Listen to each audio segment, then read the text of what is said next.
AI is getting woven deeper and deeper into our hospitals. It's helping with everything from checking patients in to making major clinical calls. And that brings up a massive question. How do we actually build this stuff to be safe and trustworthy right from the very start? And there's this quote that just absolutely nails the problem. In medicine, where every single decision can literally change a life, the stakes are just sky high. So AI can't just be an innovative new gadget, it has to be a safe one.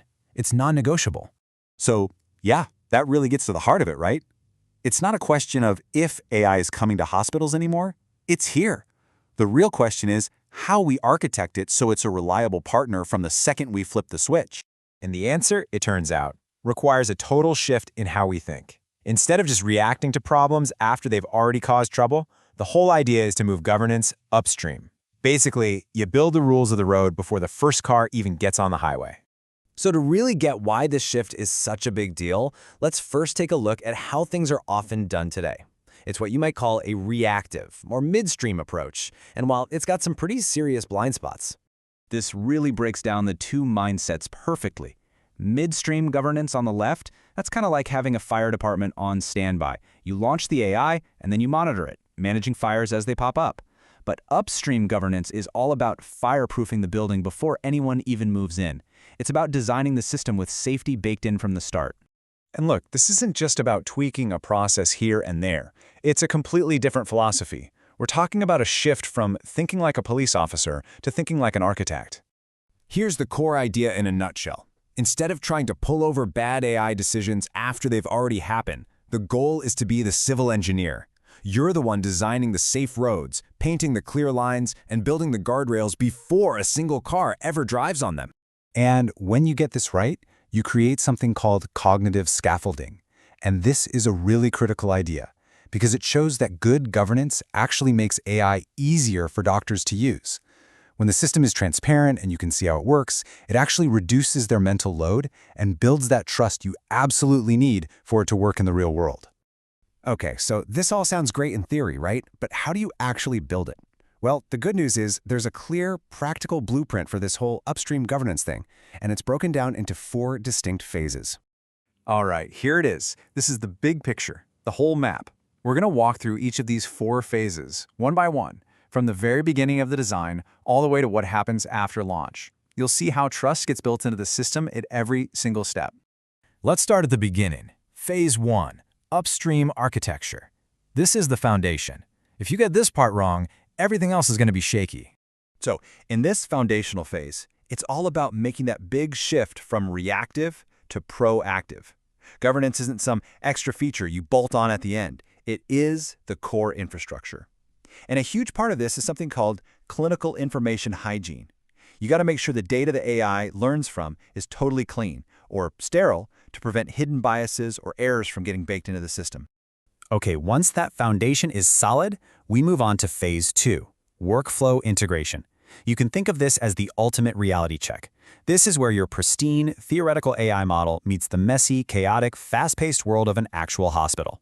In this phase, you're looking beyond just the code. You're monitoring for operational friction. Is the AI making patient handoffs clunky? Is it adding 5 extra clicks to a doctor's day?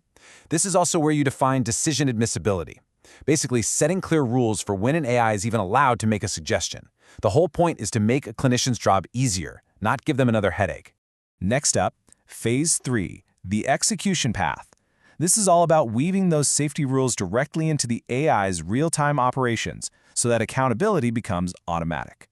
And this really boils down to 2 absolutely critical things. First, you need accuracy verification, a system that double-checks that the AI actually understood what the doctor typed in. And second, you need an ironclad audit trail. I mean, every single decision that the AI had a hand in has to be logged, right down to the exact prompt and model version used. That way, if something goes wrong, you can trace it back to the source in seconds. And that brings us to the final and maybe one of the most important phases, continuous governance. And this is so essential because look, this is not a set it and forget it kind of deal. It's a living process that has to keep going long after the AI is up and running. So here, you have to be constantly on the lookout for model drift. That's just a fancy way of saying the AI's logic is getting out of date with the real world of patients and treatments. And one of the most powerful warning signs? the AI recommendation rejection rate. If doctors are constantly ignoring what the AI is telling them, that is a huge red flag that trust is broken or the model just isn't useful anymore. So when you put this whole four-phase framework together, what's the big bad guy it's designed to fight? Well, the source material has this fantastic, really memorable name for it: digital biofilm. Yeah, digital biofilm. Think of it like a digital sludge of AI-generated junk that sounds plausible, but it's just a little bit off. It's the noise that clogs up the workflow, makes doctors waste precious time double-checking everything, and in the end, it just completely destroys their trust in the system. So how do you fight this skunk? You need a command center, an adaptive governance dashboard that's tracking some really smart metrics. For instance, the Population Stability Index, or PSI, tells you if your current patients are starting to look different from the data the AI was trained on. The Clinician Rejection Rate, CRR, is what we just talked about. It's the ultimate trust meter. And agreement by seniority. This one is fascinating. If your junior doctors are all in on the AI, but the senior ones are overriding it, you've just found a huge gap between the AI's logic and decades of real-world experience. But here's where it gets really powerful. A system built like this doesn't just stop bad things from happening. It actually learns from the humans using it. It can turn their expertise into fuel to make itself better. It happens through what's called a clinical feedback loop. So when a clinician rejects a bad suggestion from the AI, the system doesn't see it as a failure, it sees it as a lesson. Step 1, it logs that correction. Step 2, that feedback gets cleaned up and anonymized. Step 3, it's turned into a new training instruction for the AI. And finally, Step 4, the model is refined. The AI literally learns from the expert, getting smarter and safer with every single human interaction. And that really brings us full circle, doesn't it? Building a framework like this gives us the architecture for trust from day one. But as that feedback loop shows, keeping that trust isn't a one-time job. It's a continuous process.